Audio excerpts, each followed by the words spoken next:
مصر كلها في يوم صحيت على صوت خبر مرعب. مخرج من اشهر مخرجين السينما المصريه لقوه مقتول في شقته. الجريمه دي اتوصفت بعد كده بالجريمه الكامله، يعني جريمه من غير قاتل، من غير اي دليل، من غير اي تفسير. الغريب بعد اكتر من 35 سنه لسه محدش يعرف مين اللي عملها. تخيل ان القضيه دي اتقفلت رسميا، بس على ارض الواقع عمرها ما اتقفلت. قبل ما نغوص في تفاصيل الجريمه لازم نسال مين هو نيازي مصطفى، وليه نهايته كانت ابشع من اي جريمه انت ممكن تبقى سمعت عنها في حياتك. ممكن تكون سمعت اسمه بس ما تعرفش حجمه الحقيقي. نيازي مصطفى مش مجرد مخرج، ده راجل غير شكل السينما. درس الاخراج في المانيا ورجع مصر بفكر جديد تماما. اخرج افلام لحد دلوقتي الناس بتفتكرها: عنتر ابن شداد وغرام في الكرنك. بس ورا المجد والشهره علاقات نسائيه كتير، خلافات ماليه مع ناس تقيله، صراحة زيادة بتعمل له أصدقاء وأعداء في نفس الوقت. وهنا السؤال اللي بيطرح نفسه: إزاي راجل بالحجم ده ينتهي نهاية بالشكل ده؟ تعال بقى أقولك، عشان الليلة اللي مات فيها هي ليلة فيها لغز أكبر بكتير مما تتخيل. الجيران شموا ريحة غريبة جاية من الشقة، ريحة خنقة غريبة جدا، ريحة كمكمة أو جثة متحللة. واحدة من الجيران قالت: خبطت على الباب محدش رد. بس ده شيء متوقع، عشان كده كان نيازي ما بيردش على حد. نزلوا للبواب، الراجل حاول يتصل بيه من تليفون العمارة بس محدش رد. الساعة عدت 4 العصر والريحة بقت زيادة، ناس مش عارفة تقعد في بيتها. وقتها اتصلوا بالشرطة. أول ما الضباط وصلوا كسروا الباب، لقوا مشهد مرعب، مشهد عمرك ما هتتخيله. مصر كلها لحد دلوقتي مش قادرة تنساه. الصدمة ضربت الكل. نيازي مصطفى وقع على الأرض، ايديه ورجليه مربوطين بحبل ورقبته ملفوفة بحبل كأنه مشنوق أو منتحر. بس الغرابة مش هنا، الغريب ان الشقة كلها كانت مترتبة، العفش مكانه، مفيش كسر في الباب، مفيش اي حاجة مسروقة. يعني القاتل دخل عشان يعمل حاجة واحدة بس: يقتل ويختفي. ضابط من اللي كانوا في المكان قال: دي مش جريمة عادية، ده شغل ناس فاهمة هي بتعمل ايه كويس. والسؤال اللي هيبدأ من هنا: ازاي القاتل دخل وخرج من غير ما يسيب اي اثر؟ المشهد كان اغرب مما نتخيل. باب الشقة مقفول من جوه، مفيش اي كسر، يعني القاتل يا اما كان معاه مفتاح يا اما نيازي نفسه هو اللي فتح له الباب. والاغرب ان الجيران ما سمعوش اي صوت، لا خناقة ولا صريخ ولا حتى حركة ولا صوت غير طبيعي. الجريمة اتعملت بسكوت وهدوء تام، كأن القاتل ده سفاح حريف، دخل خلص مهمته والراجل شيك جدا واختفى. وده فتح اول لغز: والقاتل كان مين عشان نيازي يسيب له الباب مفتوح؟ وليه نيازي ما صرخش ولا حتى دافع عن نفسه؟ الشرطة بدأت تحط سيناريوهات: يبقى صديق قريب ليه، او حد من عيلته، او ممكن جار، او حد شغال معاه. لكن كل السيناريوهات دي وقعت. مفيش شاهد قال انه شاف حد داخل او خارج من عند نيازي مصطفى. مفيش طبعا اي كاميرات او وسائل مراقبة وقتها. حتى البواب قال: انا كنت قاعد طول الليل وما شفتش حد لا طالع ولا نازل من عنده. طب ازاي؟ هل القاتل فضل قاعد عند نيازي مصطفى جوه شقته وفضل مستنيه لحد ما عمل جريمته ومشي، ولا هل خرج متنكر عشان ما يلفتش الانظار؟ الواضح ان الخطه كانت بنت لعيبه الحقيقه. يعني كل ما تعدي دقيقه في الوقت ده لغز بيكبر اكتر. محدش فاهم حاجه خالص. الشرطه فتشت الشقه من فوق لتحت، دوروا على بصمات، مفيش اي اثر، مفيش.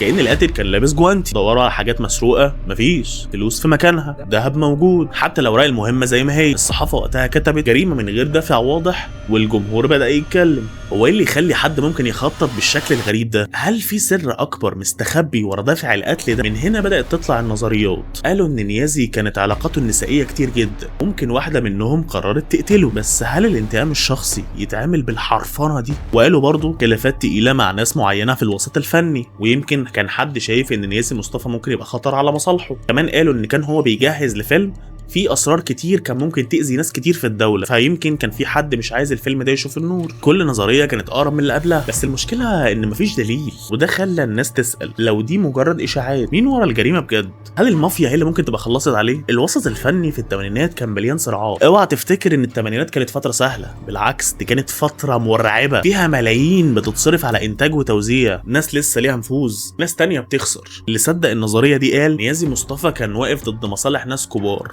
رفض يشارك في مشروع او هدد ان هو يكشف حاجه تم تصفيته عشان يبقى عبره. بس المشكله ان مفيش ورق، مفيش اسماء، مجرد كلام بيتردد وخلاص. هل ممكن يحصل فعلا ان المافيا تقتل مخرج مشهور كده، او دي مجرد شماعه عشان الناس تفسر الغموض ده؟ الناس قالت ان ممكن كان نيازي مصطفى عشان كان مخرج فظ جدا في شغله، بيجح يعني، فممكن يضايق بعض الناس، يزعق لممثل، يوقف تصوير يوم كامل علشان تفصيله كان معروف انه مش بيجام. ممكن واحد من اللي اشتغلوا معاه زمان كان شايل منه واستنى اللحظه عشان يقتله. الفكره دي تبدو منطقيه شويه، بس الجريمه كانت متخططه باحترافيه شديده. انتقام شخصي مش هيوصل شخص انه يقتله، ممكن يأذيه مش يقتله، بس مين عارف. كان الغضب لما يعيش سنين يتحول للي شفناه ده. تفتكر هل خلاف مهني ممكن يوصل لقتل، ولا الموضوع اكبر من كده بكتير؟ بعد موت نيازي مصطفى الحكايات ما خلصتش. في ناس كتير قالوا ان هم شافوا نور بيولع ويطفي في شقته بالليل، غيرهم قال كنا سامعين خطوات جوه الشقه رغم ان الشقه مقفوله. واحده من الفنانات المشهورين بدون داعي لذكر اسمهم قال عديت من قدام العماره حسيت حد بيبص عليا من الشباك، لكن الشقه كانت مقفوله بالشمع الاحمر. اللي حصل ان نفس الشقه اللي توفى فيها نيازي مصطفى هي بقت رهبه بالنسبه لاي حد. اي حد بيعدي من جنب العماره دي بيخاف اما بيعرف ان نيازي مصطفى كان عايش هنا